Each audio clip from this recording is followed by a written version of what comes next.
Hello everyone, thank you for tuning in. Tanya Quinn here, coming at you with another quick video.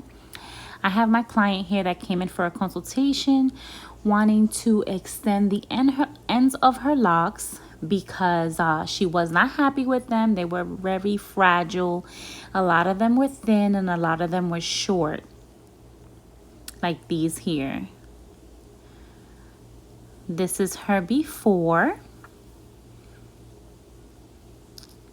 Here you see me undoing the ends of her locks with my Dreadlock removal tool, which you can find on my website, which I'll have the link, not the link, but I'll have it posted here on the right hand corner, so that if you're interested or if you have clients that want Dreadlock removal, you can purchase this tool. Very good tool. It is a must-have tool.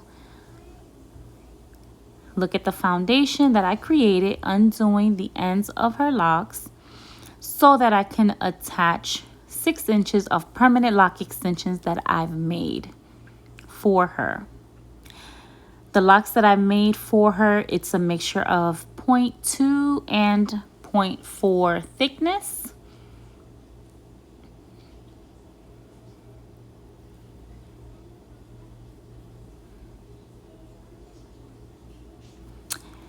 Here in this clip, what you see in the rubber band are locks that I've already extended.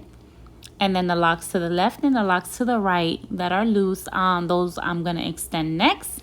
And here is the final result, guys. Look how beautiful. Her locks were very healthy. It was just the ends that she had a little, she was a little concerned with. So I fixed that problem for her. Look how thick and beautiful the ends of her locks look.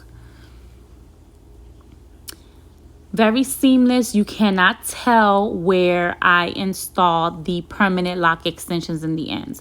Here's the before so you all can see. And here is the beautiful after picture. Look at that, guys. Look how beautiful her locks look. I thank you all for tuning in. If you do like this video, please don't forget to comment, rate, and subscribe. Also, if you can also share this video, because hey, you never know who may need or who may want to do this service or been looking to do this service. So I am here if anyone needs me. Have a great day and God bless you all.